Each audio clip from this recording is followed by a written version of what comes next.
So good morning everybody. Neural pattern के video को, ये सेकंड वीडियो है, उस पे आपसे बात करूँगा। तो पहले लेक्चर में मैंने आपसे डिस्कस किया था कि जब भी हम कोई सब्जेक्ट पढ़ते हैं, उसको प्रिपेयर करते हैं, तो हमारा जो माइंड ब्रेन सिस्टम है, it follows a certain pattern. तो ये न्यूरल पैटर्न हो गया। इस न्यूरल पैटर्न में ब्रेन और mind as a system act करते हैं, और माइंड के 3 पार्ट्स होते हैं।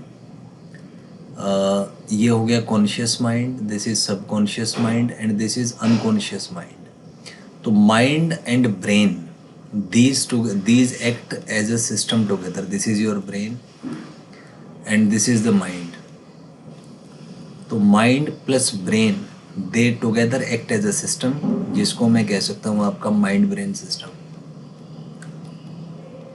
तो आपका किसी एग्ज़ाम में जो सक्सेस है, इट डिपेंड्स ऑन आपका माइंड ब्रेन सिस्टम कितना स्ट्रॉन्ग है।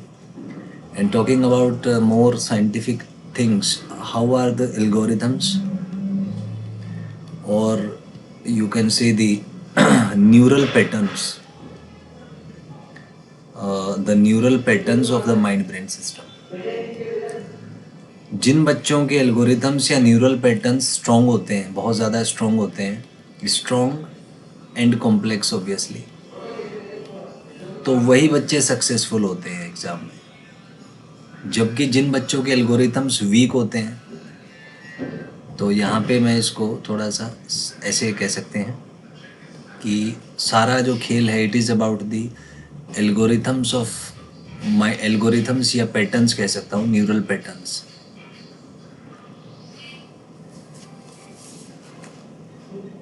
तो ये जो एल्गोरिथम या न्यूरल पैटर्न है, ये 2 तरीके से इसको अपन कैटेगराइज कर सकते हैं।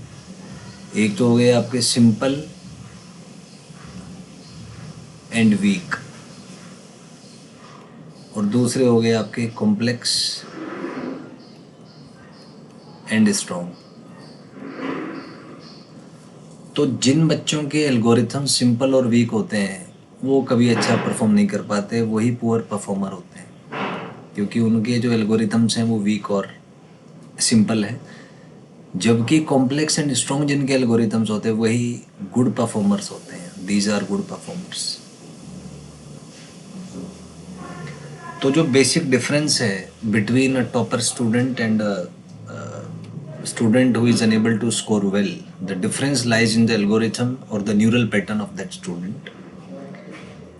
And the thing is that to develop those neural patterns, you have to undergo different sort of mind training programs, because by simple studying, solving questions, asking doubts is not going to develop the neural patterns. Neural pattern development is a very different thing, and you need to devote some special time, at least for, let us say, 21 minutes for 21 days to develop those neural patterns.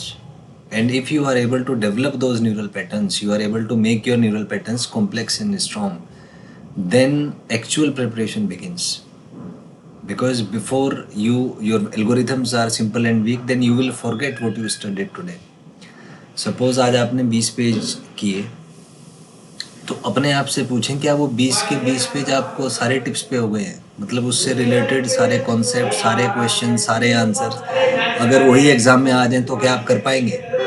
तो ये अपने आप से पूछें, self testing से start करें। जैसे ही आप अपने आप से क्वेश्चन पूछेंगे, आज मैंने क्या पढ़ा था, तो शुरू में आपको अंदर से एंजाइटी होगी, गुस्सा आएगा, डिप्रेशन होगा, नेगेटिव वाइब्स आएंगे।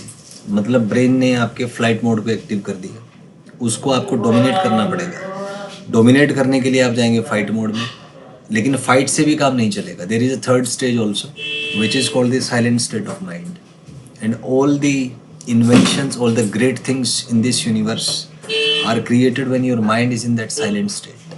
Without being into silent state, your mind is filled with thoughts, anxiety, depression, emotional distractions. So you will just struggle with things, but you will not be able to achieve something great. So if you want to achieve great results, then make sure that your mind is able to reach up to the silent state of mind, which is the only factor which determines your success in competitive exams or in any other field of life. So the entire turning point is development of those algorithms or neural patterns. So that is the core agenda for a discussion of this particular video. तो यहाँ से हम कह सकते हैं कि जो पूरा गेम है actually this is related to the algorithms, algo और द पैटर्न्स आप कह सकते हैं. इसका एक अपन एग्जांपल ले लेते हैं. मान लीजिए आपको एक क्वेश्चन दिया हुआ है कि एक पार्टिकल है, वो मान लीजिए एक्स एक्सिस के अलोंग मूव कर रहा है. A particle is moving along X axis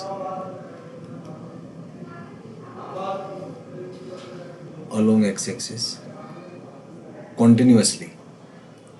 so आपसे पूछा है find vector A cross vector B. मान लीजिए कि क्वेश्चन है. अब इसको आप अगर सॉल्व करें तो आपने देखा होगा कि एकदम से आपके अंदर कुछ चेंज होता है. आपने पहले विजुअलाइज किया होगा, फ्रंटल पार्ट ब्रेन का एक्टिव हुआ होगा. आपने विजुअलाइज किया होगा पार्टिकल एक्स एक्सिस पे मूव कर रहा है और कॉन्टिन्यूसली मूव कर रहा है. तो अगर आपका ध्यान कॉन्टिन्यूस पे गया होगा दैट मीन्स ये स्ट्रेट लाइन में मूव कर रहा है. और अगर स्ट्रेट लाइन में मूव कर रहा है तो इसका मतलब ये है कि इसका जो एक्सेलरेशन है या तो होगा नहीं. तो इसको अगर हम डिकोड करें, लॉजिकली सोचें, तो या तो एक्सेलरेशन इसका ज़ीरो होगा. एक्सेलरेशन ज़ीरो मतलब वेलोसिटी कांस्टेंट है. तो वेलोसिटी कांस्टेंट है तो वो डायरेक्शन और मैग्नीट्यूड दोनों में कांस्टेंट होगी. तो एक तो पॉसिबिलिटी ये है. एक पॉसिबिलिटी ये है कि इसका एक्सेलरेशन और वेलोसिटी एक ही डायरेक्शन में है. जैसे मान लीजिए किसी सड़क पे कार है, उसको आप हैंडल आपने छेड़ा नहीं है और बिल्कुल स्ट्रेट आप एक्सेलरेट कर रहे हैं, तो उस केस में भी ये स्ट्रेट लाइन चलेगा. एक पॉसिबिलिटी और है कि वेलोसिटी आगे है और एक्सेलरेशन पीछे है. तो हालांकि इसमें कॉन्टिन्यूसली मूव करेगा. तो तीन केसेस यहाँ पे आप अलग अलग इसको तीन केसेस में इसको डिराइव कर सकते हैं. और तीनों ही केसेस में अगर अपन ए क्रॉस वी देखें तो ये ज़ीरो है. तो इस तरीके से जो क्वेश्चन आते हैं कॉम्पिटिटिव एग्जाम में वो एक पैटर्न पे बेस्ड है. आप खाली फॉर्मूले याद करके या खाली सोचेंगे सिंपल फार्मूला बेस्ड क्वेश्चंस बहुत कम आते हैं लेकिन कम आते हैं. ज़्यादातर क्वेश्चन पैटर्न बेस्ड होते हैं.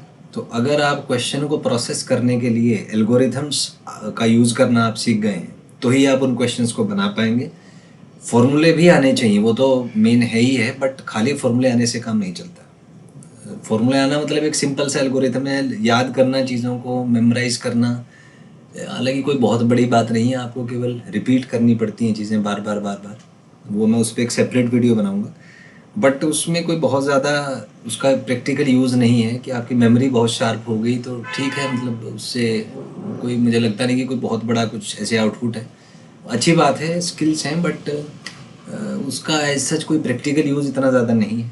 अगर मेमोरी आपकी उतनी शार्प नहीं है, लेकिन अगर एल्गोरिथम्स आपके अच्छे हैं तो आई थिंक आप बेहतर उसको यूज़ कर पाएंगे, बेहतर रिजल्ट आपका आ पाएगा. सो ये इसमें मेरी कहने का तात्पर्य था. अब नेक्स्ट क्वेश्चन आता है कि इसको एल्गोरिथम्स को हम डेवलप कैसे कर सकते हैं. तो मैंने एक बड़ा यूनिक था एक सिस्टम मैंने सोचा है इस बारे में. तो मैंने ये सोचा है कि थ्योरी पढ़ने की बजाय बच्चे पहले क्या करते हैं, थ्योरी पढ़ते हैं. उस थ्योरी को पढ़ने के बाद फिर न्यूमेरिकल सॉल्व करते हैं. और यहीं पे असली में मेन समस्या आती है, क्योंकि थ्योरी पढ़ने में ही उनका सारा एनर्जी और टाइम कंज्यूम हो जाता है. तो उनके अंदर एनर्जी ही नहीं बचता कि वो न्यूमेरिकल्स को सॉल्व कर पाए. तो मेरा कॉन्सेप्ट ये है कि इसमें थ्योरी बिल्कुल भी मत पढ़ें, आप केवल न्यूमेरिकल सॉल्व करें. और न्यूमेरिकल्स भी मतलब एक मास्टर क्वेश्चन टाइप से मैंने सोचे हैं. ये मेरे वेबसाइट यूट्यूब पे अवेलेबल है, मास्टर क्वेश्चन सीरीज़. तो ये मैंने सबसे पहले एनसीईआरटी से स्टार्ट किया था कि सिलेबस अपना कंप्लीट हो जाए. तो इसमें मैंने NCERT line to line question के नाम से एक वीडियोस बनाए हुए हैं. तो जिसमें मैंने एनसीईआरटी की सारी थ्योरी को क्वेश्चन आंसर के सेशन के थ्रू कवर किया. तो उसका बेनिफिट ये है कि क्वेश्चन करते करते आपकी थ्योरी भी हो जाएगी और आपके क्वेश्चन भी हो जाएंगे. तो I think it's a very optimizing way. इसमें आपको एक तो ये है कि जब क्वेश्चन सॉल्व करेंगे तो एक बहुत ही छोटे पार्ट पे आपको काम करना पड़ेगा, बहुत ही छोटे से कंसेप्ट पे काम करना पड़ेगा. तो बहुत सारी चीज़ें याद करनी नहीं पड़ती. तो और आप उससे सीख भी लेते हैं, आपके एल्गोरिथम्स उससे डेवलप हो जाते हैं. तो यूट्यूब पे आप सर्च कर सकते हैं NCERT line to line by Acharya Vishvendra.